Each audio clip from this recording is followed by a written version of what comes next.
Pasaulinė sveikatos organizacija konstatuoja faktą. Elektroninės cigaretės kenkia sveikatai. Pasaulio sveikatos organizacija ir kitos tabako kontrolės organizacijos skatina visus vartotojus elgtis apdairiai ir susilaikyti bei nevartoti elektroninių cigarečių, nes šiai dienai nėra iki galo ištirtos galimos jų vartojimo pasekmės ilgalaikėje perspektyvoje. Nors pirmosios elektroninės cigaretės buvo užpatentuotos 2003 metais, šiai dienai trūksta mokslinių tyrimų, kurie atskleistų pastovaus ir ilgalaikio elektroninių cigarečių vartojimo aiškų šalutinį poveikį. Šiai dienai yra žinoma keletą ūmių pažeidimų, kurie yra susiję su elektroninių cigarečių vartojimu, o ypatingai su į elektroninės cigaretės pilamu skysčiu, kuris yra sudarytas iš nikotino, glicerolio, propilengglikolio, kvapiųjų medžiagų, kurios suteikia tam tikrą kvapą, ir toksinių metalų, tokių kaip chromas, kadmis, nikelis, švinas ir cinkas. Cinkas iš esmės nėra pavojingas mūsų sveikatai, tačiau jis tampa toksiškas tuomet, kai mes jį įkvepiame, o ypač nuvartojant elektroninės cigaretės. Elektroninių cigarečių vartojimas gali sukelti ligą vadinamą evalį. Verčiant iš anglų kalbos į lietuvių ir šifruojant šį žodį, tai yra elektroninių cigarečių produktų naudojimo sukeltas plaučių pažeidimas.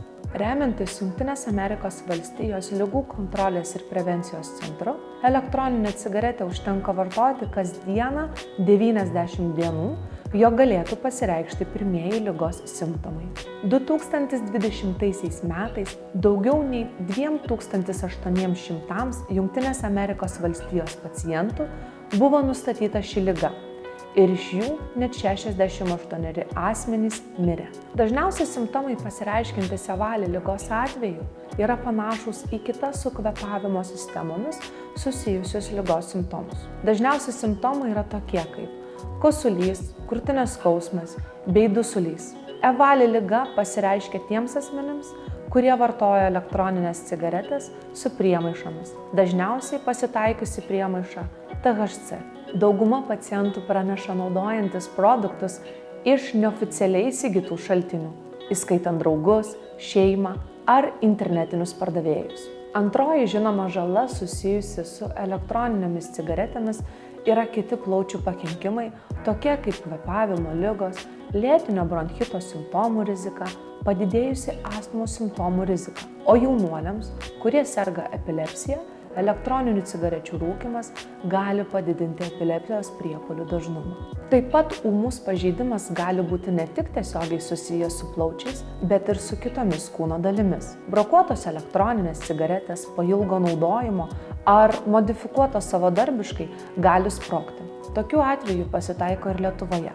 Dažniausiai elektroninės cigaretės sprogsta krovimo metu, o sprogus rūkymo metu gali sužaloti veidą, veido kaulus, dantis bei burnos ertmę.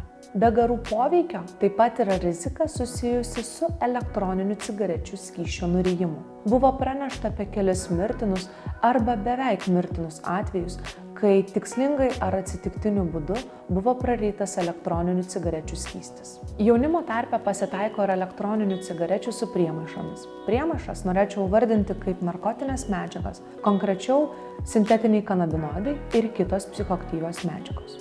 Sintetiniai kanabinoidai dažniausiai sukelia mišrų poveikį. Tai yra šių medžiagų veikimas gali būti įvairus. Gali pasireikšti ir slopinantis, ir stimuliuojantis, ir net haliucinogeninis poveikis.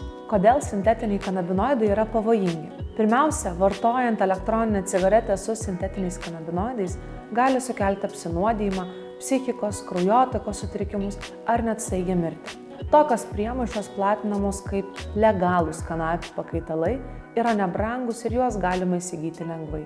Užtenka turėti tik mobilųjį telefoną ir internetą. Kita psichoaktyvių medžiagų grupė, kuri gali būti randama elektroninių cigarečių skysčiuose, tai yra sintetiniai katinonai.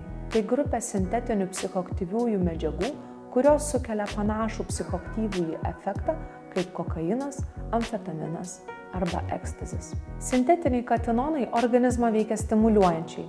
Sukeliamas energijos antplūdis, euforija, tačiau perdozavus pereinama į nerimo būseną, kuri gali sukelti psichozę, kai kai asmuo tampa labai agresyvus, sumišęs, gali prasidėti haliucinacijos.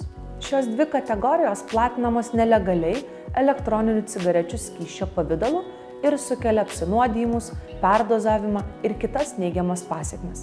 Šių medžiagų vartotojai dažniausiai yra jaunimas, kuris klaidingai mano, kad šios medžiagos yra saugesnės, nes jos yra naujos, gražiai ir patraukliai supakuotos. O realybė tokia, kad nelegaliose laboratorijose kuriami ir pilstomi skysčiai negarantuoja tos pačios sudėties, nes pagamintose produktuose veikliosios medžiagos, tai yra psichoaktyviosios medžiagos, kiekis nuolat kinta.